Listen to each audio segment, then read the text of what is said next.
You know, when we started Jets Final Drive Season 2, I didn't think we would be sitting here on October 14th and not have a win yet. But that is the case here as the Jets fall to 0-6 after a 13-11 loss to the Denver Broncos across the pond. I am Connor Hughes, joined by Andy Vasquez, because while I made my way back from London, Zach Rosenblatt, the normal co-host, did not. Andy, how you doing, buddy? I'm doing well. Every Zach week has he to has do to this for sit an here and hour talk every to me week. for an hour. He drives himself nuts. I heard he's actually in therapy because of the amount of time he has to talk to me. Andy, before we get into this game, I do want to ask you something, because I feel like we've had this conversation before about London as road travel. So you joined the Jets beat full-time the same time I joined the Jets full-time, which was 2016. I have traveled everywhere but Seattle and LA, but I have been to Seattle before. LA is the only one I haven't been to. I think that London is a fun road trip. I don't have it in my top 5. I think the food, aside from the Indian food, is subpar, and I got a chance to have beef Wellington, have the cask beer. All that. The pubs are fun. Like, I like going to the pubs. It's, as far as the travel is concerned, the weather is concerned, you never see any sun, which is what made the random glimmer that came through on Sunday before the game so surprising.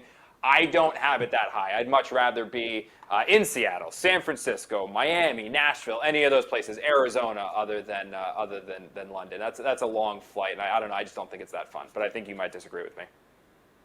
It's probably at the bottom of my top 5. I think I love going over there and it being, it's a lot like here, but it's different. But then Yeah. there's all the inconveniences. Um, Oh, the traffic is and awful too. I didn't yeah, expect that. the traffic getting anywhere, it takes longer than here or LA.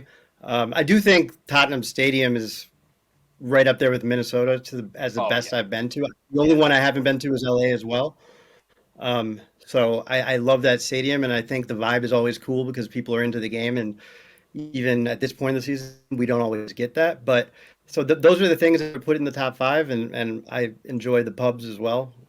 Not a surprise there, but yeah, I think like when you mix like how much, especially the first day going over there, man, you're and you had a quick turnaround, but you're just Yeah. zapped. And then by the time you get up on your feet on a quick trip like that, you're headed home. So. Dude, I got over there. I flew out because I had to cover the Giants on Thursday night. So Friday at 8 p.m., I got a flight over to London. Landed at 8 a.m. local time there. I was like, all right, we're fine. We're just going to power through, take a couple espresso shots, and I'll be able to go. I made it to 3 p.m. local time before I was like, I need a nap. And went home, slept for an hour and a half, and then went out for dinner. Actually met Zach out there, and that's where I got my beef Wellington.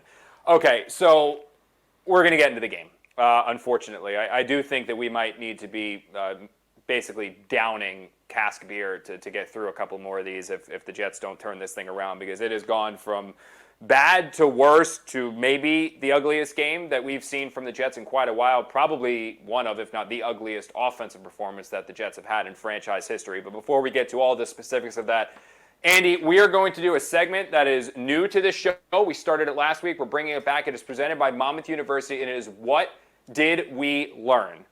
It is one sentence, quick on the Jets. Andy, I'm going to let you go first. What did you learn from the Jets off of this 13-11 loss to the Broncos?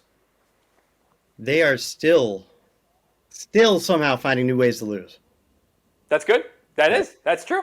Every time you think you've Incredible. seen it all with the Jets, you really, turns out you haven't, right? I mean, that's probably the bad thing. For me, my answer, it's a simple one. It's that Justin Fields needs to be on the hot seat. I don't think he needs to be benched yet, but he absolutely needs to be on the hot seat. So that is what we learned presented by Monmouth University. Andy, new ways to lose. Me, Justin Fields needs to be on the hot seat, and Justin Fields is exactly where we are going to start this episode of the show. Andy, I'm just going to read some stats. How about that? I'm just going to stat you to death here to talk about Justin Fields. Yeah. All right. So he started from the first play of the game all the way to the last. Played every single quarter. There was no absence to injury, no substitution, anything like that. 9 of 17 passing for 45 yards. No touchdowns, no interceptions. He was sacked 9 times, so sacked as many times as he completed passes to lose 55 yards. Simple math there, that is -10 net passing yards for the Jets in a 4-quarter football game. They also only had 82 total yards of offense. That is the lowest in team history. It is the lowest by any team in 27 years. Denver held the Jets to 0 explosive plays, which is the first time a team had not had one, a play of over 10 yards, since 2021. To put this quarterbacking performance in perspective, I went back into the historical bowels of Jets quarterback lore since I started covering the team in 2014. You picked up, and you and I both picked up full-time in 2016, to find if there was anything that was close to this anemic performance from Fields. And Andy, there was not. I found Luke Falk, which was week 2 against the Philadelphia Eagles. If you remember, this was after Sam Darnold's mono and Trevor Siemian's knee exploded on national television. In that game, as bad as that game was, he was still 15 of 26 for 120 yards with 2 interceptions, QBR of 2.1. There was the Sam Darnold ghost game, which was also very, very bad. He was 11 of 32 for 86 yards and 4 interceptions, a 1.1 QBR. There was Zach Wilson, week 18 of the 2021 season, his rookie year versus the Bills, where he was 7 of 20 for 87 yards with a touchdown and no interceptions, 23.8 QBR. There was the Zach Wilson no blame on the offense for a game against the Patriots in week 10, where he was 9 of 22 for 77 yards. And finally, there was Trevor Siemian, week 18 of 2023 versus the Patriots, 8 of 20, 70 yards, 10.6 QBR. Honestly, the only thing that I could find that came close to this game from Justin Fields was in 2017, where the Jets faced the Denver Broncos. They lost 23-0. Josh McCown started that game and went 6 of 12 for 46 yards with an interception, then broke his wrist and was done for the season. Bryce Petty came in after that and went 2 of 9 for 14 yards. That was still 60 passing yards with an interception, though. Yeah, Andy, this was very, very bad. And for you watching it, I'm just curious, overall takeaway is just going through this entire game, quarter 1 through 4, watching what Fields did out there. Yeah, I mean, the worst passing performance, like you said, that we've ever seen. Amazingly, we've seen one game that was worse offensively. I think it was the Mike White Ribs game. I think they had 53 yards, which was the second worst in franchise history. And there's one from the 70s that's worse than that. But in terms of a passing performance, and also I love that you shout out that Denver game, because that was the John Morton no Moss game when he gave up with 11 Sometimes minutes you gotta left get out of there. running out the Yeah. I mean, look at him now. Well, not a great Sunday night, but still, we've seen a lot of bad football. And I thought when we were watching some of that football early in 2020, or most of the 2019 season, early in 2019, that it was going to be hard for us to see anything worse than that. And I mean, I think we've seen a couple, even in the last year, like that game against Denver last year.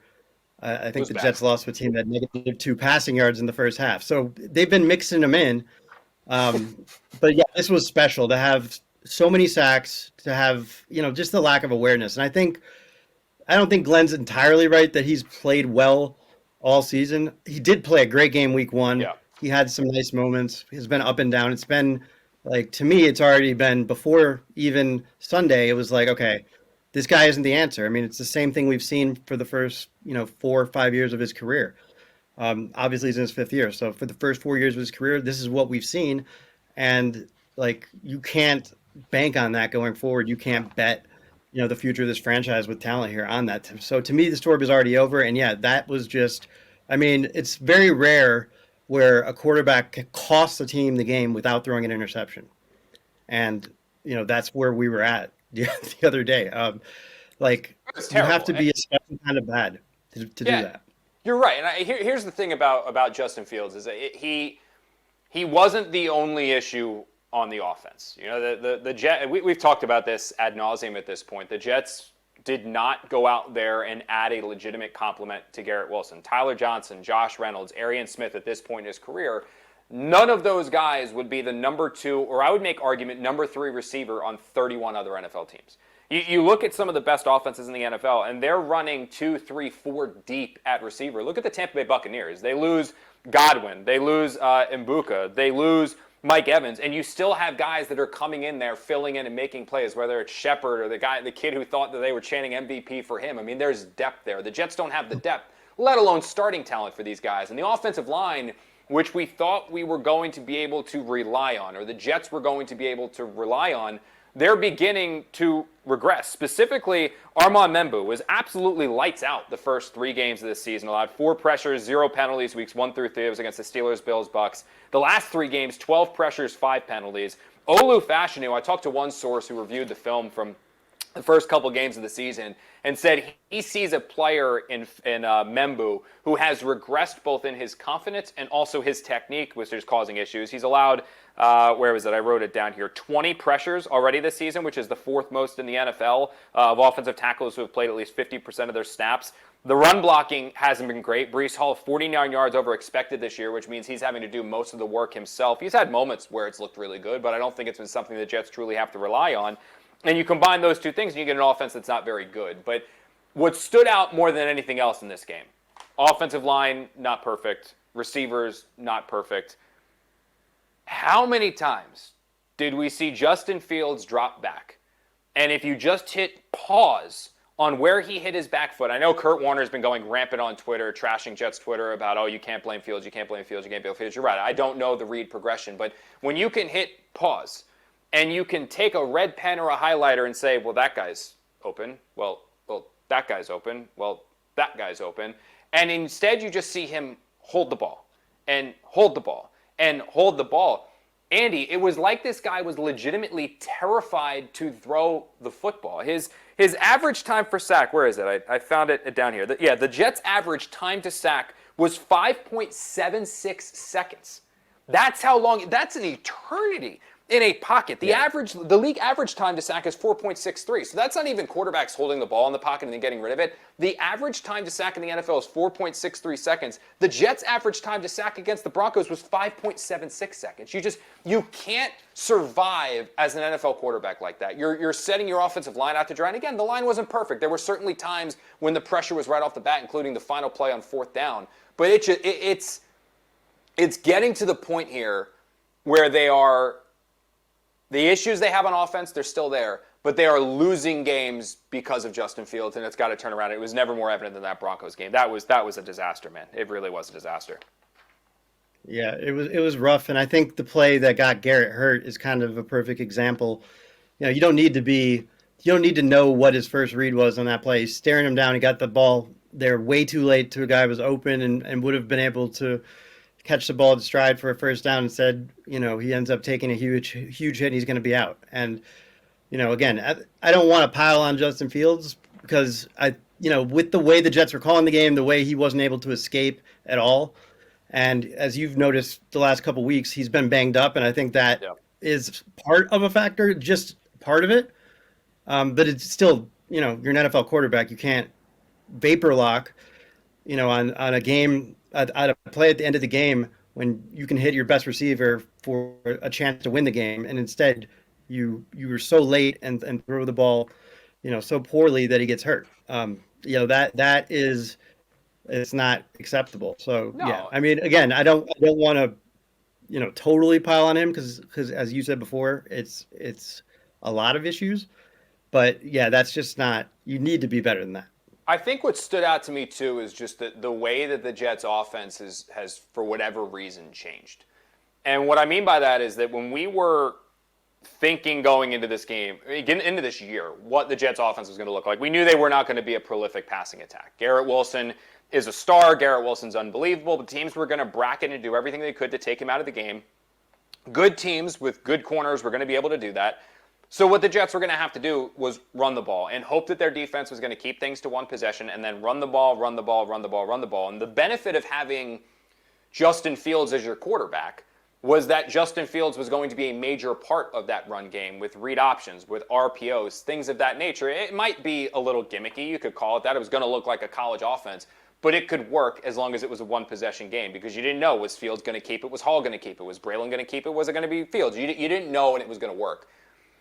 I'm not sure if it's because Fields has taken so many hits. It was 14 or 15 this game hits he took, 14 a week ago against the Cowboys. I think it was technically only 5 or 6 quarterback hits from the Dolphins, but that was just because Fields ran the ball like crazy trying to escape it. He's been beat up so physically the last 3 games that it was almost like against the Broncos, the Jets went back to a drop-back pro-style offense and running plays like that, or even shotgun snaps, but they were trying to make Fields a pocket passer, which he's just not. We saw throughout the summer, throughout training camp, Andy, that he's not an accurate quarterback. He's not. Those clips that came out from people in the stands who were not supposed to videotape plays that were showing Aaron throws left, Aaron throws wide, way over guys' heads, bounce passes to other. That's what we saw throughout the summer. So his inaccuracies are expected. You were just going to live with them because you were going to get the running style quarterback. That wasn't there in Denver. And I don't know if it's going to be there next week against the Panthers, because if Fields was feeling it a little bit, and I heard from an NFL source that after that game against the Cowboys, Justin Fields was telling people close to him that he was in a lot of pain and that he was not feeling good. Now, he wasn't limited in any way, shape, or form in practice. He was never questionable or doubtful for this game. But it's not like a 6-hour trip to London is just going to magically make everything better. So he's feeling it from the beating that he's taken from the Dolphins and the Cowboys and now absolutely the Broncos. He's not going to be 100% here against the Panthers. And if you don't have Justin Fields as a runner, you can't rely on Justin Fields as a passer. And relying on Justin Fields as a passer, oh, by the way, Andy, just got a hell of a lot harder because there's a strained knee with Garrett Wilson. He's not expected to play for the next 2 weeks going into the Jets bye. Yeah, I mean, and then it kind of gets into everything else we've been seeing.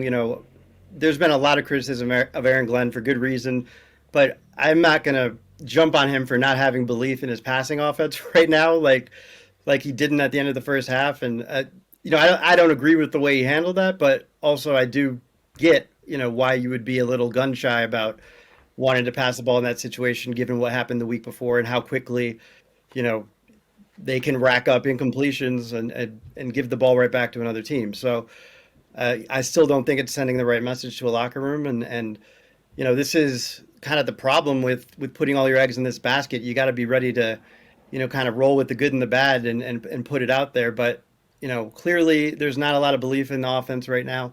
I mean, but it goes back to really even training camp with that. And like you said, Fields, from day one, he's always been a guy who can, throw a 55-yard pass on the run on a dot and then miss 2 5-yarders in a row on the next 2 plays. That's just who he is. It's a boom bust type of thing with him. He'll also make some of the most unbelievable running plays like the touchdown we saw in Miami. But yeah, I mean, it's just a tough spot for this offense right now. A tough spot for play caller, a tough spot for Aaron Glenn at halftime. And yeah, Justin Fields also, he was really banged up at the end of that Cowboys game, just watching him, really suffering through those last couple drives. And yeah, I think you're right. It's going to be a factor moving forward, and it does not get any easier with your best weapon out.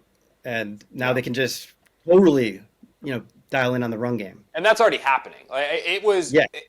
It reminded me. I've been pleasantly surprised with Tanner Engstrand to start this season, Andy. But this game against the Broncos was the first time it felt like the Jets went back to that Nathaniel Hackett run, throw play calling. That's all they do. They run it on first down, they run it on second down, they try to throw it on third down. And it's so predictable. And the Broncos were stacking the box. And they were stacking the box still afraid of Wilson and still afraid of some of the other options that the Jets might do. And the Broncos did the same, or the Cowboys did the same thing. The Dolphins are going to do the same thing. In fact, Breece Hall has faced 8+ in the box on 25.29% of his rushing attempts. That is 14th most among the 43 backs with at least 30 rushing attempts. So that numbers is only going to increase because now I don't care what defense the Jets face. I don't think the Carolina Panthers are all that good. I don't think that the Cincinnati Bengals are all that good. The Browns after the bye are very good, but the Jets are expected to have Garrett Wilson back for that. The Panthers are going to go into this game against the Jets on Sunday, and they are going to say, what do you mean? Just man up on these guys outside. We're not worried about Tyler Johnson beating us. We're not worried about Arian Smith or Josh Reynolds beating us. Just go man-to-man coverage on the outside. Put everybody else in the box and dare Justin Fields to throw it against us when he can't. Blitz the hell out of these guys because now they're just going to be on 3rd and longs and 3rd and 7s. They're going to be bringing guys like crazy because they know now they're going to jam people at the line and they're not going to be able to get off it. And it has the chance here, Andy, to get really, really ugly because the first few games of the Jets season were a gauntlet. It was. And there was a time there before we realized how significant this Garrett Wilson knee injury is, which isn't season-ending. So anytime you're missing a chunk of games, that's a notable absence. Where it was like you still stick with Justin Fields because the schedule is about to lighten up. He went through the gauntlet that was these first 6 games, where it was, I mean, aside from the Miami Dolphins, every team that the Jets have faced in the 5 other games, you can see them making a playoff push, being in the playoff push. And with some of those teams like the Steelers or like the Bills or even the Broncos, you could potentially see them making a legitimate run in the playoffs to potentially get AFC Championship game or further. Now you play the Panthers, who I know they've won the last 2. They're not very good. Then you're playing the Bengals, who without Joe Burrow are not very good. And then you play the Browns. The problem without Garrett Wilson is I don't know if the Jets should be favored in any of those games. I don't think, like, suddenly you're looking very much at an 0-8, 0-9 possibility without Garrett Wilson, because these teams are now looking at the Jets saying, hey, there's our get-right game. We know how to beat them on offense. Yeah, their defense is better. We got to score 13 points and we'll probably win this game. Real quick before we move on, because talking about a quarterback change, that's going to be our next topic here, Andy. But we say this all the time on this show. We appreciate you guys anywhere you're joining us. It's on X, it's on Facebook, it's on SNY.TV, and it's also on YouTube. The cool thing about joining us on YouTube is that there's a live chat that runs throughout the duration of the show. So you can interact with me, you can interact with Andy, you can have your comments, you can have your concerns, you can voice them. And if you have a question, you can ask it in that chat. And Brian Pincus, our producer, is back in the studio monitoring that chat and letting me know when a couple of those questions come up. So, Andy, we're going to take 2 of them right here. This one's from Golden State Hemp, and I'm going to ask you for him. Is Fields to blame for the run game being non-existent? Is it Justin Fields' fault? I personally think he's a part of it because he was supposed to be a major part in it, and he's not right now, and it could be just because he's dealing with some stuff. Yeah, I mean, I don't think it's like it's all his fault. And I don't know if that question is trying to, make a point that, it's more than him just struggling. But, I mean, just look back at week 1 and what they did when he was throwing the ball well. And they were able to move the ball better than at any point in the last 10 years. They had their most consistent offensive game when Justin Fields is throwing the ball well. So when he starts to struggle and defenses feel like they don't have to worry about certain things, yes, it does hurt the run game significantly. And you've seen teams, like Connor said, selling out more and more and more as time goes on. It's going to be ridiculous on Sunday what it looks like because, who is their top receiver? Like you said, Josh Reynolds. I mean, Alan Lazard. That's not a good spot to be in. Mason Taylor, maybe. It's bringing me back, Andy. It's bringing me back to remember when they had Jermaine Kearse, Sharon Peete, Deontay Burnett. Yeah, the famous graphic that's out there of like, look who the Jets are throwing to, and that was the game where the main game where Joe Douglas basically came out and said, I can never do this. This can never happen to my quarterback. That was the whole basis of protection and playmakers. He's got to get protection and playmakers because the Jets never were able to help Sam Darnold. Yeah, and that's the risk that they took this offseason when they were like, look, we have talent on this team. We think we can still be good, but like you can't just have Garrett Wilson as the only proven guy out there who's not lining up next to the line of scrimmage. Like it wasn't going to work if everything went well. And, it worked for 1 week, and then when teams had tape, it started to work less, and now you're dealing with all the other stuff. And teams got tape. You hit it. You hit the nail on the head right there, Andy. And it's that teams got tape on the Jets. And once they got tape on the Jets, their defensive game plans against the Jets to limit that have gotten better and better and better and better. And I know the Broncos have a very, very good defense. They do. There is no situation in the entire world where an NFL team employing a quarterback that they gave $40 million to should finish with -10 net passing yards unless literally they were down 5 or 6 offensive linemen, including backups. And they were down all of their receivers, and there was literally nothing that they could do. That was still the same offensive line that was so effective against T.J. Watt and Highsmith in the opener against the Pittsburgh Steelers. That was still Garrett Wilson and Arian Smith and Mason Taylor out there. And you had a quarterback that was just 82 yards of offense, 45 passing yards non-net, and then net of -10. That's just completely and totally unacceptable. And teams have figured out Tanner, and Tanner has not now twisted and shifted to make a difference. And for the first time in a while there, Andy, the fourth quarter began without the Jets down by 2 or 3 scores, and the defense kept their foot on the gas, and the defense didn't call guys off and play prevent. And what happened? We saw the same Justin Fields that struggled quarters 1, 2, and 3 struggle a hell of a lot in quarter 4. Which begs the question, And this is what we're going to move on to here because I think that this is a fascinating one. Do they need to make a change at quarterback? And it's very clear they're not right now. That Aaron Glenn poo-pooed in a ridiculous fashion Brian Costello's question on that, and I was able to follow back at him and basically be like, dude, we're not 2 games into the season. This is a ridiculous question. We're 6 games in. You guys haven't won, and your quarterback just had negative 10 net passing yards. Like now is when we talk about benching the quarterback. But I will say, and I genuinely do believe this, the Jets are making the right. I'm curious if you feel the same, Andy. The Jets are making the right move sticking with Justin Fields this week. Starting him against the Panthers, absolutely the right call, in my opinion. You don't need to just bench him. It hasn't been so egregious the last 3 weeks that you had to. It hasn't been good. It's been a slow deterioration since the opener against the Steelers, but you don't need to bench him yet. With that said, you need to have a quick trigger finger or a very, very short leash on him, because if you see any semblance at all that the struggles that were there in London against the Broncos have returned against the Carolina Panthers, you need to take Tyrod Taylor out. I remember talking to players. This dates back to training camp and then at differing points this year, and it's several players, about a half dozen, all of whom told me that they believed that Tyrod Taylor was the Jets' best pure passer and quarterback. They believed they would accomplish significantly more with Justin Fields as their quarterback. These are players who I spoke to directly. With that said, all agreed that Fields and his athletic ability could do more in totality than Tyrod Taylor could. So everyone kind of thought, like, yeah, maybe he's not as good of a quarterback, or he isn't as good of a quarterback, but look at that rushing ability. Look at that. And if we're able to do more as an offense and the Jets are really humming with Justin Fields out there, no one's going to care that Tyrod Taylor can throw the ball better because the Jets are running the ball better and they're winning games and all that stuff. We're not seeing that right now at all. The rushing ability of Fields hasn't been there the last 2 weeks in a positive way, or in an immensely positive way, probably because of the beating he's taken.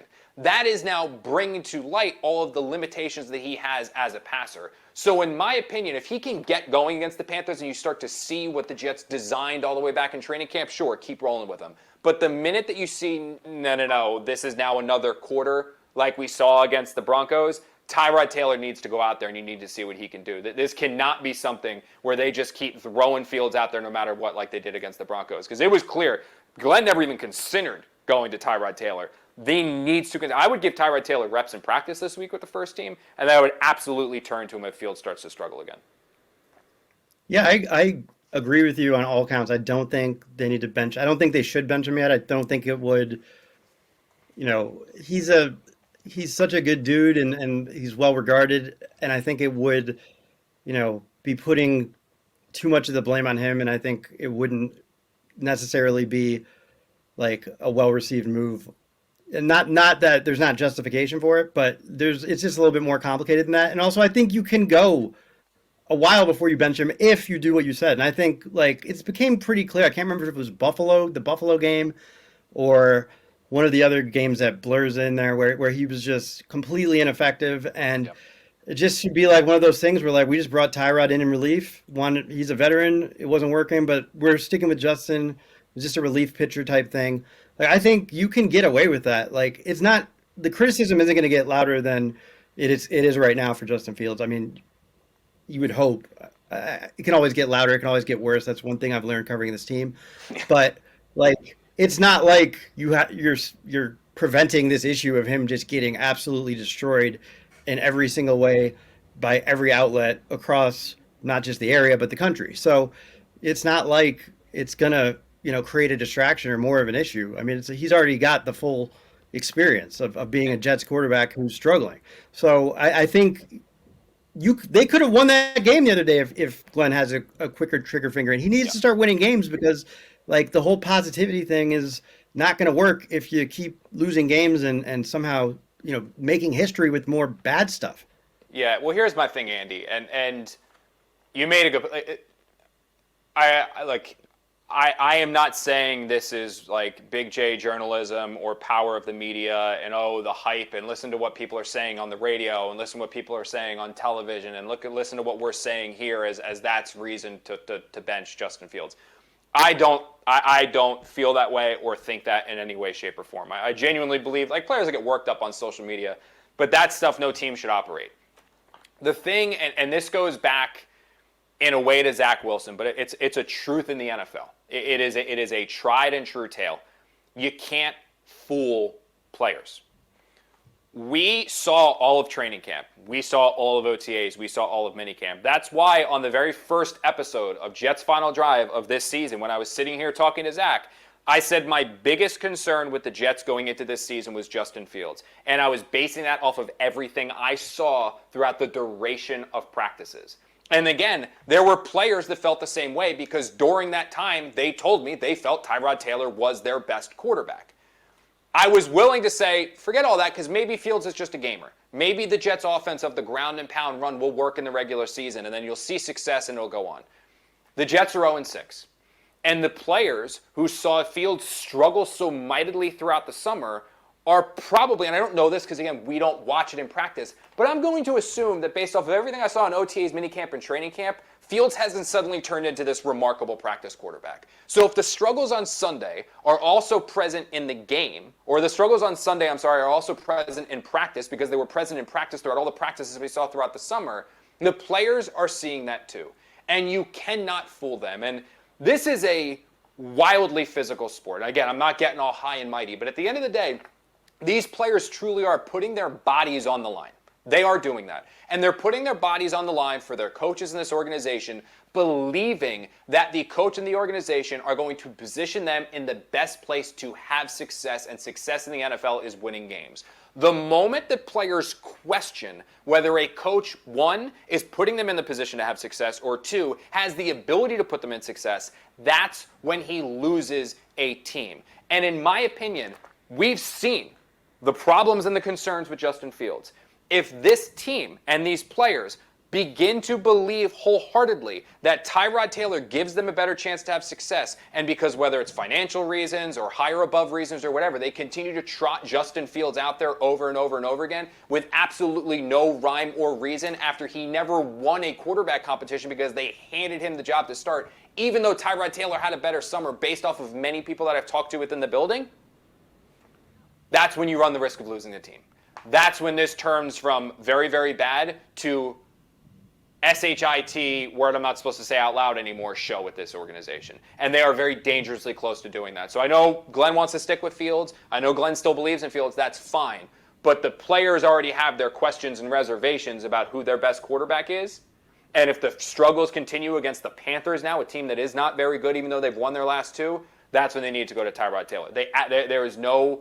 There is no other option than to turn to Tyrod. They would absolutely have to do that. I genuinely do. I genuinely believe that. Yeah, I mean, I totally understand what you're saying, and I think it's also a little bit more urgent because that's not the only reason. Like, they have reason to not believe in Glenn. Like, what's there's other stuff going on that's just like, what? And you can also tell that Glenn doesn't fully believe in his offense based on how he's operating. So, yeah, I do think that's a pretty big factor.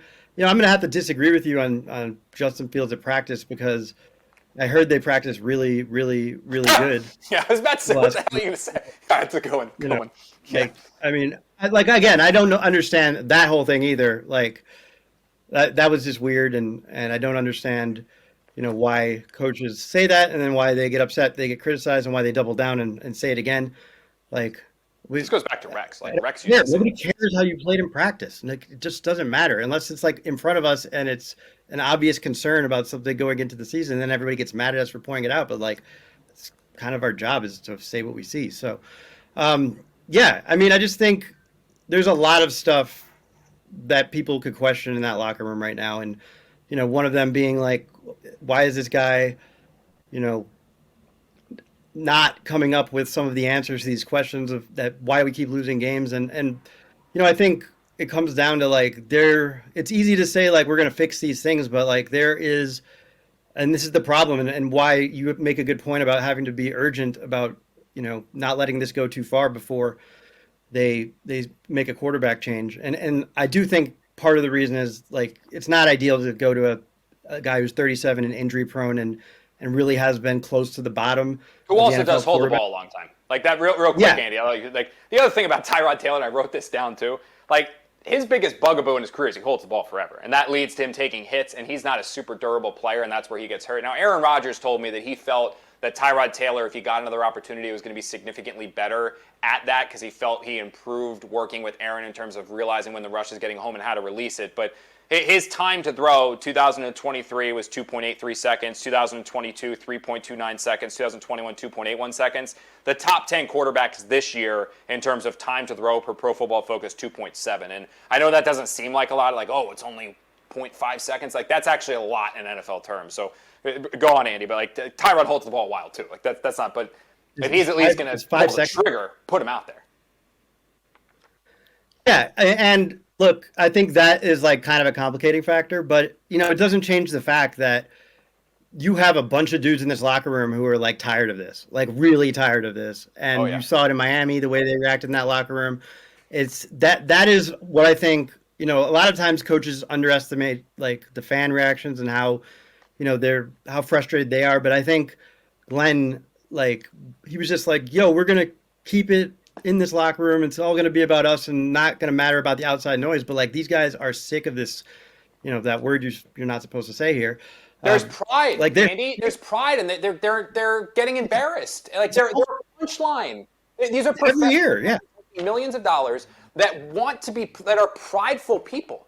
Like they are prideful, and they are made fun of everywhere. National television, they're made fun of. Social media, they're made fun of. There's GIFs and memes about look at the Jets. They don't like that. Well, like, we'll get into this later in the show about trades. That's why Breece Hall wants out. That's why the free 20 and Garrett Wilson literally looks despondent in the locker room after these games. They're prideful players who are getting embarrassed. And the minute these prideful players who are getting embarrassed believe they're getting embarrassed because their coaches aren't putting them in the best position to have success, that's when it does not matter if it's year 1, 2, 3, 4, you lose the team. And when you lose the team, you seldom come back from that. And that's what we go back with this whole Fields thing, is that if Justin Fields and these players look at Justin Fields and they say, Tyrod Taylor's a better quarterback than this guy, we're getting our butts kicked every single week. We had 82 yards of offense because our quarterback stinks and literally guys are wide open and he's just not pulling the trigger.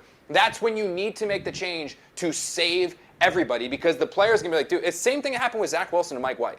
The Jets went to Mike White because they knew that there was about to be a mutiny if they kept throwing Zach Wilson out there, because these other players, the 10 other guys on offense and the 11 on defense, pointed at their finger and said, this dude's holding us back. And if they believe this dude's holding us back and option 2 is better, you need to go to option 2. And again, give Fields a chance to turn it around against a subpar Panthers team. But if the struggles continue, you need to go to someone else. Andy, we're going to move on to this next topic, which I'm fascinated to hear your take on. Real quick, wherever you guys are watching us, we appreciate you. The best place to be, though, is YouTube, because of the live comment section. So SNY's YouTube channel, subscribe to us there. Appreciate you on X, appreciate you on SNY.TV. But you can interact with Andy, myself, and Brian Pincus, our producer back in the studio, as long as you are taking part in that YouTube chat. This is a big one, and I have a very passionate take on this. I'll throw to you first. Is Aaron Glenn in over his head? It is a difficult question to ask. It's a pointed question. It's a stern question. But in your opinion, is Aaron Glenn in over his head? The water's getting up there. I would say that. I mean, it's obvious when you look at some of the decisions, some of the explanations for the decisions. Some of the way even he's kind of adjusted how he's interacting, with the public since the start of the season. He's had to, learn a lot on this job and a lot about a unique situation. I think a lot of people are going to struggle with this situation, because it just is what we just talked about is a factor that, like, you don't really want to, I don't want to say address, but you don't want to, like, believe it's true as a guy coming in here that, like, these players have, like, this baggage and scar tissue to get over. And that's why, like, I started to get concerned after week 1, and you're selling these games, and week 3 you're selling these games as moral victories, and it's like, no, it's the same thing. Like, you're losing games that you were in position to win, or that you were never in position to win and somehow got in position to win. You can't take that as a moral victory. Like, you have to win. That is the only way you're making progress here. And, like, he doesn't get that, and, like, that's a really tough thing. He's in a really tough spot, because Like it's gonna look worse and worse until they win. Nothing is really gonna fix anything until they win. And he has to go out there and talk 3 times a week, and try not to be despondent or angry or whatever. Like it's a tough spot. It's like set up for you to look like a fool, and I think he has looked like you know it's been unfamiliar to see him kind of like this, like where he's kind of grasping at stuff. And again, I don't say that with any joy. Like I'm impressed by Glenn. I hope he figures it out. I think there's still time for him to figure it out, but I do think like there is danger here. Like the way this is going, it's a really tough situation, and it's like it's gonna get real weird if they are 0-8. Like it's already getting pretty weird. 0-6. They're the only team in the NFL without a win. Andy, they're 0-6. Yeah, I'm saying, but it's kind of amazing that it isn't. It's not good right now, but it's kind of amazing that it isn't worse. Like, in terms of mutiny type stuff. But like again, you have your best receiver, your best offensive player questioning the coach directly and publicly after the game. You have some of the stuff we've seen on social media. It's not good at all. And he did make a couple mistakes. Credit to him for admitting them with the clock stuff. And I do get to a certain extent some of the mismanagement there, because like not trusting the offense is understandable. But again, you got to be better. You got to realize what message that is sending to the locker room. And I do think he can say all he wants, like the guys in here are pulling in the right direction. But if we're seeing these very clear signs that there is not complete faith in week after week 6, imagine what it's like behind closed doors.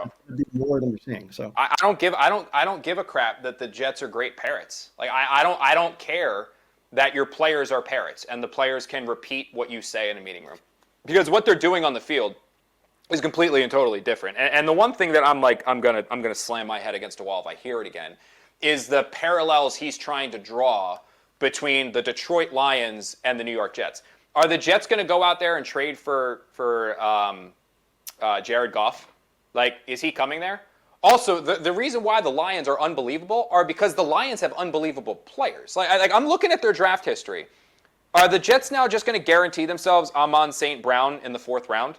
What about Penei Sewell? What about the next draft when they got Aiden Hutchinson, Jamison Williams, and Kirby Joseph? What about the next one where they got Gibbs and they got Sam Laporta and they got Brian Branch? Like this team, Terrion Arnold, like these guys, they draft stud after stud after stud. They have unbelievable players. My biggest concern with the Jets and my biggest concern with Aaron Glenn right now is that I don't know if there has been one single game, weeks 1 through 6, and the Jets are not an untalented ball club. They have talent on offense and defense. And unfortunately, through 6 games, I don't necessarily know, especially weeks 2 through 6, if I can point to one game where I thought the Jets had a legitimate, undeniable tactical advantage against their opposition. I don't. I feel like every single game, they just go out there and hope that they're more talented than the other team. And if they're not more talented, they don't win games. Are the Chicago Bears more talented than the Washington Commanders? No, but the Bears won a game last night because of their head coach. There's so many the Atlanta Falcons. Are the Atlanta Falcons a more talented football team than the Buffalo Bills? No, but they beat the Buffalo Bills because they had a tactical advantage over Sean McDermott and his staff. The Jets never have a tactical advantage anywhere. And I can't wrap my brain around, because every time I think about it, that drive at the end of the first half just gets more and more and more egregiously ridiculous. The thing I go back to is like, they went for it on 4th and 1 at their own 30-yard line with a fake punt. On the same drive, they ran out the clock with 27 seconds left at midfield. Like it's like they're a directionless, rudderless team at all different points. The timeout, if you want to take the timeout because you want the measurement, but then when are you taking the timeout? Then earlier, they're taking the timeout to think about going for it, don't go for it. It's just these mindless moments throughout a game where Glenn does seem lost, or he does seem clueless, or he does seem like he doesn't totally have an idea what he's doing, or he's just not ready for the spotlight. And there is a very, very big difference between going from coordinator to head coach, or positional coach to head coach. Some people can do it, some people can't. And I'm not willing to say that Glenn can't be a successful head coach. I'm not willing to say he's going to be a bad head coach, but at this point, he doesn't seem ready for the job. He doesn't seem to have a grasp on it. And there's questions now about the staff that he hired, whether it's Steve Wilkes, the scheme that they're wanting, Tanner Engstrand basically being figured out since the opener, not being able to adapt or change. But the Jets don't get better in the second half of games. The Jets don't get better after their script runs out. The Jets aren't out scheming teams or where you ever sit there and be like, damn, man, Glenn really had those boys ready to play. When did you think that? The opener against the Steelers, where, by the way, in the preseason, they played none of their starters, Pittsburgh, so you could tell there was rust there. And then once they figured out, they still won the game. But it's so disappointing to see. And it's one of the reasons probably why a lot of people felt the Jets shouldn't have a first-year head coach again or on the sideline for them. But it's just, I don't know if I can sit here at any point. And the aggressiveness in press conferences, too, like that to me, Andy, is like, again, I don't care if you're an a-hole to us. Like, that doesn't matter to me. I mean, look, I've written enough searing columns and had enough searing takes on television where it would be so ridiculous for me to give it and never take it back. But, like, some of the things he gets all ornery over, like asking about if there should be a quarterback change when your team is 0-6, your offense just had 82 yards, and by the way, it's been a seeming regression since the opener, I think that's a valid thing to ask, man. I do. And for him to just get on his high horse like that and say it was ridiculous is again, to me, it shows a guy that I think is lost right now. And I don't know who's pulling him in the right direction. Because these phone calls he's making to all these coaches, like Bill Parcells got to help him. Because I don't like Bill Parcells, Tony Dungy, Jimmy Johnson, who he said he's talking to. Like, I don't think they look at what Glenn's doing on the field like, oh, you're good, man. And just to immediately be like, oh, we're gonna, Tony Dungy turned it around. Tony Dungy had Peyton Manning. The Jets don't have Peyton Manning. Jimmy Johnson had Emmitt Smith and Troy Aikman and Michael Irvin. You don't have that. Like what are we talking about here? Like, look at I just read off the players the Lions have. The Jets don't have those guys. You're going to draft? Like, come on, man. Come on. Yeah, I mean, for this team to draft that well for the first time in history seems unlikely. Also, the problem with the Lions comparison is that Lions team was completely untalented and terrible, and this team has a ton of talent on it, and it's just as bad, if not worse. So, honestly, I think this is worse because you have the talent to win these games, and you're no showing.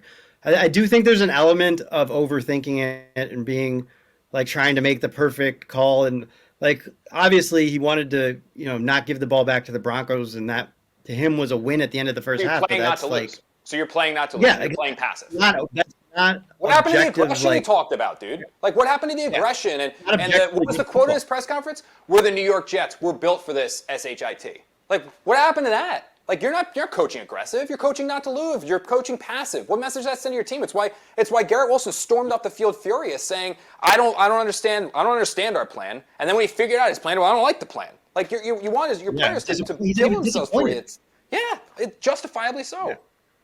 Yeah. So I think like there were some signs early that like he was getting some of the stuff that was harder to get right, like some of the clock management stuff. There was a weird timeout he called before halftime the first game that I was like, dude, what the hell is he doing? But it actually made sense if you went back and looked at it. So I think he's like well prepared. I don't think it's like that. I think he's way too deep into his head and kind of doing some of the things that he's telling his players not to do because like he's desperate to figure it out. But that's like you have to most importantly be worried about the message you're sending to the players in the locker room. And a lot of this stuff, like, making these excuses, I mean, not necessarily excuses, but saying like, there are all these signs of progress when it is getting worse every week. Like, and again, I don't care. He's tried to be better about snapping at us. I don't care. Snap at us. I think it's funnier. And I just don't care. Like it's like if the question needs to be asked, it needs to be asked. And if he has a problem with it, we're asking him on live TV. It's his prerogative to disagree. But like again, it doesn't make us look bad. It makes him look bad, and it makes fans question him. So yeah, I think that's kind of like part of what's showing. Like he's trying to find himself, and who is he going to be in front of the media? I'm sure he's trying to find himself in front of his team as well. And it's not in a good spot right now because it seems to be getting worse.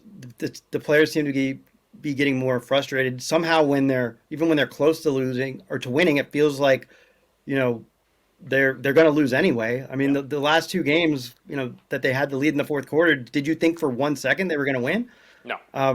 even when they were 6 yards short of field goal range. So, like, That's it's true, not getting dude. better. He had no idea where they were on the field. He said he doesn't want to. He's like, I don't want to try a 65 or 68-yard field goal. It was a 61-yard attempt, 3 yards further than your kicker kicked like 2 weeks ago. And his justification at the end at the press conference was, well, he had a stiff wind at his back. Like, I don't remember it being that windy. And by the way, you have the new kicking balls, which extend people's distance. And Folk has been tremendous all season. He hasn't missed a kick. And it was perfect weather, like 60 degrees, 0 wind in London. Take the attempt to win the game. Like, I'll tell you what, it was better than having your quarterback getting his teeth kicked in, especially when Garrett Wilson went off the field. So instead of letting your kicker try to kick one 3 yards further than he did like 2 weeks ago, you're going to try to throw a ball with your best receiver, basically only receiver off the field. Insane. Real quick, Andy, this is actually pretty fun. We have a video question. Can we get to that? We have a video question here that we're both going to answer right now. Brian just got in my ear and said we have a video submission. Hey, Connor. Big fan of the show. Of course. Though I do like your co-host a little better than you when he's allowed to get a word in, that is. I hope you're letting Andy speak. My name is Zach. I am in Bruges, Belgium currently. Just ate some waffles. Just wanted to call into the show, ask a question, see how you guys are doing. Big fan of Andy Vasquez. He knows what he's talking about. Anyway, I know that you're being really negative on this podcast, so I just wanted to throw you a question to maybe force you to be a little more positive. I want you to think of the devil's advocate angle of who the Jets are this season and in the future. Like, give me a reason to believe the Jets can turn it around, whether it's later this season, whether it's next season, whether they can have this Lions-esque turnaround that Aaron Glenn keeps talking about. I want you to force yourself to be positive and think of a way that this team can turn itself around. Hello from Belgium. Can't wait to return to the show next week. I'm picking the Panthers plus 2.5 as well. Yeah. I love how he goes. I'm going to be positive. By the way, I'm taking the Panthers. Yeah, Zach taking a vacation in season is questioning his work ethic. All right, I'm going to say the same thing that I said on Jets mailbag end of last week. If you want something to feel good about and you want something to be positive about, if you are a Jets fan, and there are still certainly questions coming here, they are going to be in a position at the end of this season to draft a quarterback within the first 5 picks. And this is a draft where there are quarterbacks that many people believe are worthy of those top 5 selections. When the Jets take one of those quarterbacks, they are going to put him into an environment that from a talent perspective is substantially better than it was with Geno Smith, Bryce Petty, Sam Darnold, Zach Wilson. You have an offensive line that is 3/5, potentially 4/5 solidified, depending on if John Simpson leaves in free agency or not. You have a no doubt legitimate number 1 wide receiver in Garrett Wilson. You have a tight end in Mason Taylor who is getting better and better and better. And even if you trade Breece Hall, you are bringing back 2 backs that can absolutely be a 1-2 complement next year in Braylon Allen and Isaiah Davis. That is a legitimate situation where a quarterback can thrive. It's better than what Jackson Dart's dealing with this year. It's better than what Cam Ward's dealing with this year. It's better than what a lot of other people across the NFL have dealt with in terms of the totality of what you want for a young quarterback to have success with. So that's the silver lining in this whole season, is that the Jets are going to stink enough to draft a quarterback, and when they do, it's a pretty decent spot to be in. What about you, Andy? Yeah, I'm like, that's the only, I'm trying to think of like what are they going to take from this team? I am a like naturally positive person, and it has made me look so stupid over and over again covering this team. And like, I just can't think of like what the benefit would be of them winning games at the end of the season. Like, I'm so tired of hearing like, oh, they figured it out, they learned how to win. Like, no, it doesn't count if you learn how to win when there's nothing on the line. Just like it doesn't count when your offense starts playing well when you're down by 3 touchdowns. Like, it means nothing. It means less than nothing. The whole issue with this team is that they can't ever get it done when it matters. So, like, no, there's going to be no good vibes if they win 5 games at the end of the season. I don't care who they beat, how it looks. I don't care if they win by 50. It means nothing because, like, and this is, like, very against how I felt in the past. Because these guys have to learn how to win. But no, every time they get in a position, it doesn't matter how long it's been, where, this win could take them somewhere. Ever since 2022, the last 7 games of that year, and really before then it started, but like, it happens. They just find a way to lose, and now it's like, I can already see what's going to happen. Like, okay, we're going to just make sure they have no chance of making the playoffs, and they're going to win 4 or 5 games in a row. And I think they're going to take nothing out of that because it's Yeah. just not the same pressure that they need to learn how to win under. So I, I mean, I, I think the best thing for them is to lose as many games as possible. I don't know what that's going to look like for the coach. I don't know what that's going to look like for some of these guys in the locker room and how they end up feeling about it. But again, I like hate to say that, but like I cannot see like what is going to come from like winning these games that just really don't matter to what they want to be. Like I understand pride and all that, but like there's a chance for pride right now before the season was over, and here we are. It's October, whatever it is, 13th, 14th, and we're not going to watch another meaningful game this year. So, No, like, it's insane. like They didn't even make it to October they have 1st, dude. right, That's wow. At least we usually get to Halloween. Like that's the crazy thing. yeah, Uh, it's crazy. The one side that did show pride, and we're just going to run through this quick because I mean, I don't know how much there is to say about it. Is that was a good game from the defense? It was like that Yeah. was they had the players only meeting. Jermaine Johnson returned, and things did look a lot better. Denver only had 246 yards, 12 first downs. They only scored 13 points. The yardage allowed was the lowest by the Jets this season. They also only allowed 271 against the Steelers and 300 to the Dolphins. I will say I came away from that game thinking Bo Nix isn't very good. Like I was not impressed with Bo Nix at all. That stood out. The Jets' run defense was really good. I think Jermaine Johnson returning 6 tackles, that key sack in the fourth quarter to give the Jets a chance. I think that was really important because you now have Braden McGregor and Michael Clemens playing a role at defensive end, which is much more suited to them. They're only playing, 15-ish snaps a game for those guys. So I think that was pretty important. And Jermaine's going to play more and more as the season goes on. I don't give them any fault whatsoever on that drive where they went all the way down the field and kicked the field goal. In fact, Andy, just real quick, I think my only issue with the defense right now, and it's not even an issue with the defense, is that these next 2 games without Garrett Wilson on the Jets offense, it's giving me big time 2021, 2022 Jets defense fears where you could have a half, you could have 2.5 quarters, you could have 3 quarters of really good Jets defense, but the offense is so damn bad that in those 3 quarters, the Jets are basically playing 2 games worth of snaps, and come the fourth quarter, they're gassed, and that's when you see the Panthers score 14 to 17 points, or the Bengals score 20 points, and the Jets end up losing both games as a result, which seemed to happen over and over and over again during those solid years.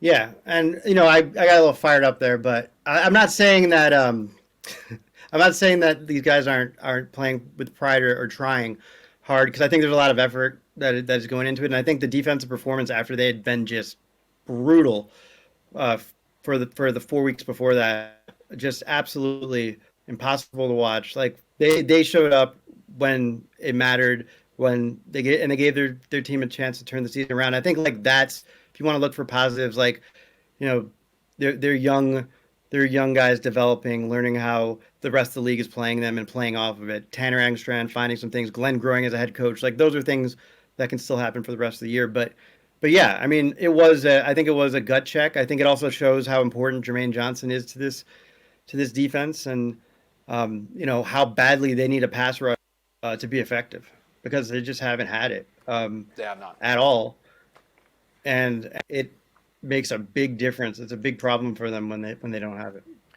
So I think the Jets are in a very interesting situation here. And real quick, appreciate everybody wherever you're watching, if that's X, if that is sny.tv, or especially on YouTube, because that live comment chat. So if you guys have questions, comments, concerns during the show, throughout the show, drop them in there. Brian, our producer, is monitoring it. He's going to let me know via text message or in my ear if there's some questions we want to touch upon. But most of the time, Andy, when a team is 0-6, I mean, no team in NFL history has made the playoffs 0-6. The Jets are not going to be the first. That's when it's a fire sale. And that's when it is, we're blowing this thing up. We're tearing it apart. Anyone who wants our guys, come and get them. We'll trade you for the pick, the highest bidder. You guys get them, and we're good. That's what they do. It's kind of unique because I don't think the Jets can go full fire sale, because there's still like a pride factor and a competing factor, in that they've been so bad the last couple of years. I don't think they're really willing to like bottom out. I don't get that sense with them. With that said, there are players that teams are calling on. So I made a handful of calls over the last probably week or so, especially the last 24, 48 hours, just to kind of give an idea of what I've been hearing from NFL sources. Teams are calling the Jets on Breece Hall. Teams are calling the Jets on Jermaine Johnson. I heard teams have called on Will McDonald. Quinnen Williams is somebody that there are people around the NFL that believe that he is available. From what I've heard for some people, Quinnen's a very passionate player, and Quinnen's a guy who's been here for a very long time and is very sick of losing. I think he's somebody that might welcome a change if the package was right, but the Jets aren't going to give him away. Like, that would be a substantial offer. Michael Carter, the corner, and Alan Lazard as well. As far as just specifically the value that I have heard tied to these players, to give fans just a general idea of what front office sources across the NFL believe they could get for these guys.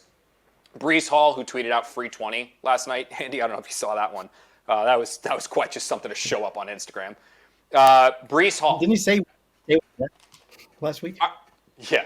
So I'm gonna tell you what I heard these players could fetch, and you tell me if you would do it if you're the Jets. Does that sound like a fun game to play? Yeah. So I'll tell you. I mean, all right? it's gonna depend on who we get rid of, if I'm willing to get rid of other guys. But yeah.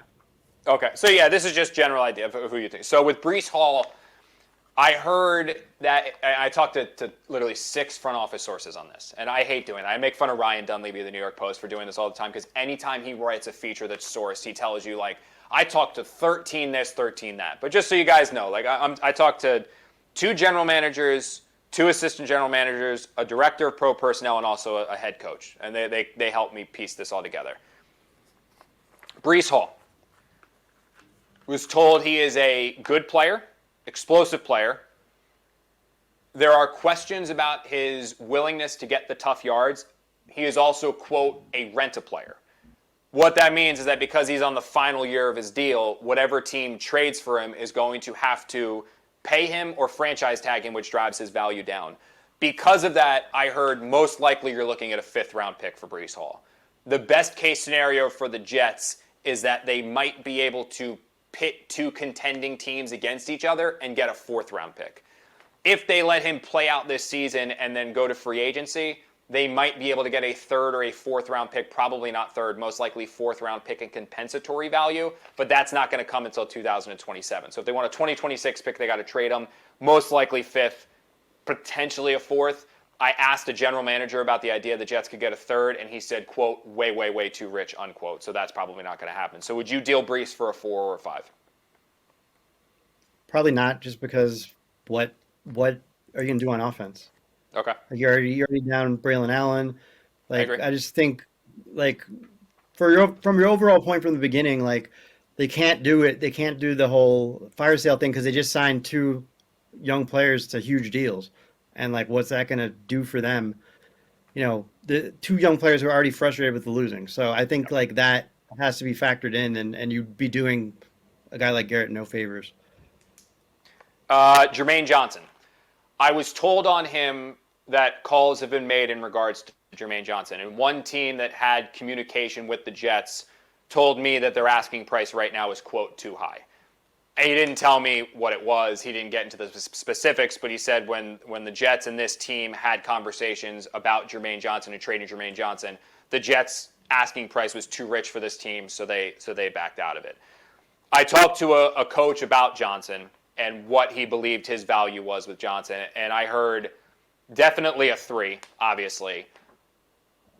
The Jets, quote, probably could get a 2 because there is team control on Johnson. Now, they're not going to get a 1st-round pick because this is a guy that was already dealing with an injury and missed time this year, coming off the Achilles injury last year, but he has team control, the 5th-year option of next year. He's been a Pro Bowl player. He's a leader within the locker room. Good pass rusher. I don't think a great pass rusher.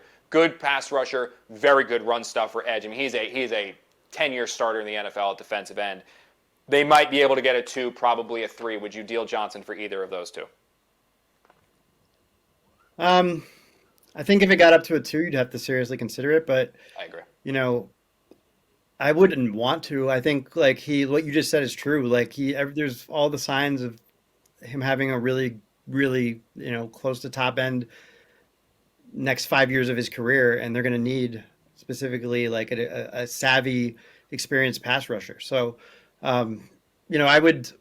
There's other guys I would trade, who would fetch more value before him. But if you're getting down to it and you can't part ways with anybody, and you're getting a second, I could see it happening. But yeah, I would make that a last resort if I were in charge.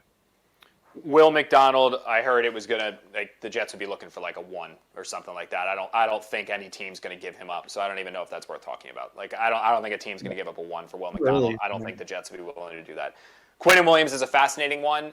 Anything for Quinnen starts with a 1, and most likely something else. A 1 and a 4, potentially a 1 and a 3. I think if you get a first and a third round pick from a team like the Dallas Cowboys for Quinnen Williams, if that offer's on the table and you from the Jets aren't necessarily willing to redo his contract because he's out of guaranteed money next year. So he's going to want his base salary even converted to guaranteed or converted to converted to signing bonus, which would give him the money right away. If you're not willing to do that and the Cowboys come at you and say, we'll give you a 1 and a 4 or a 1 and a 3, I think you have to do that. I think that's a legitimate pick when you're trying to rebuild this roster.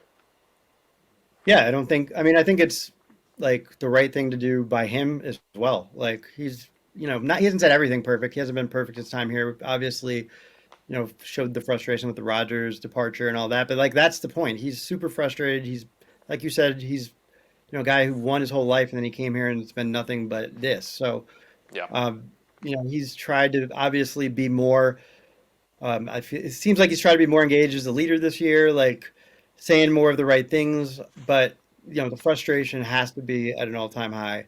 Yeah. And the value is there, and you don't really know how much longer beyond next year he's going to be here. So all of that combined, it makes sense to move on. I think it just makes sense in too many ways. Yep. And I think that there's a good chance of that happening because I think some team is going to want him. Yeah.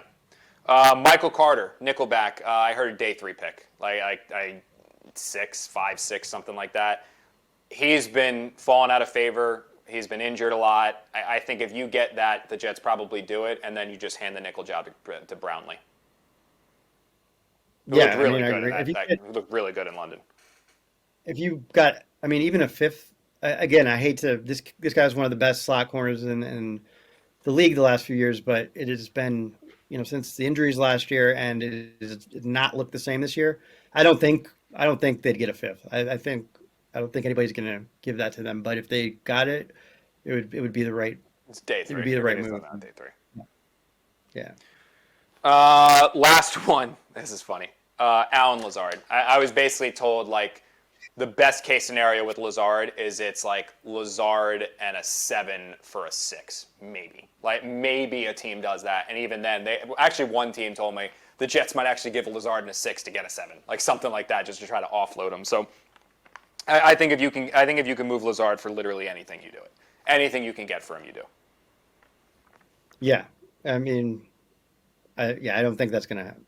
If they could somehow get something out of it, that'd be great. Joe Douglas made a couple of those trades where you were like, how, why did anybody? Remember when he traded? Who was somebody to the Vikings? Who was it? The linebacker, Blake Cashman, and we were all like, oh my god, how do you get everything? And Cashman's like a Pro Bowler now. Like Cashman's unbelievable. Yeah, he played for the Texans. When the trade was made, they should not have gotten anything back for him.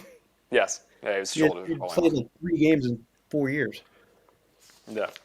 All right, so that's pretty much everything for the trades. I think we're pretty much in lockstep, Andy, with everything. Ultimately, I think you'll probably see 2 guys traded from the Jets. I'm just not sure which. Quinnen would be the one I'd keep an eye on because if you can get a 1 and a 3 for him, I think you really have to do that. I do. I think that's such a ridiculous haul back, especially from the Cowboys, who could.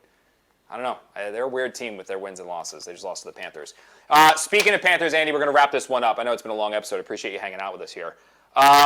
Carolina Panthers, right now at the time of this recording, which is on Tuesday, the Panthers are 2-point underdogs, +2. Zach has already filed his pick. He picked the Panthers. He's 4-2 picking on the season. Brooke, my daughter, has also picked the Panthers. She is 2-4 picking on the season. I also am picking the Panthers, and I am 3-3 on the season, but have won my last 2 games. Andy, who do you like here, Panthers or Jets with +2 as the line? Yeah, I'm not taking the Jets. I'm sorry, Jets. Yeah, Jets are. I'm not taking. Jets are 2 well, I think they are, but I'm not taking. I'm still not taking the Jets. You're not. Yeah. Yeah. I don't care if this line's 7. I told the other day, what was the game? The Cowboys game. I picked them, and before halftime, I'm like, what? Why? What am I doing? Yeah. Like, did you just start watching this team? I just don't want to. I don't want to feel. I don't. Yeah. I know. I'm just gonna. I don't know why I thought the lose. Panthers were underdogs. Either way, good for them. I think good for them for the Panthers. flip The Jets are 0-6. They today. shouldn't be favored against anyone. I don't care if they play the game on Mars, and the other team only fields 8 people. That should absolutely be the case. All right, so we're all riding the Panthers. All of us are Panthers. Panthers -2. I think Panthers going by 7. All right, dude, that's gonna do it for us. How about that? That was fun. Andy, I do want to give you a chance. So you wrote that story on NJ.com. Anyone wants to go check it out? Basically, I'm on interest in the Jets. If you want to plug that for a second, I actually read it. It was really good, dude. The quarterback one. Yeah. Which one? Yeah, I just talked to a bunch of NFL draft experts last week about this upcoming class and how like it looks like, at first glance everybody's kind of like, oh, it's kind of a down year because the guys who are at the top of the class have struggled. Yeah.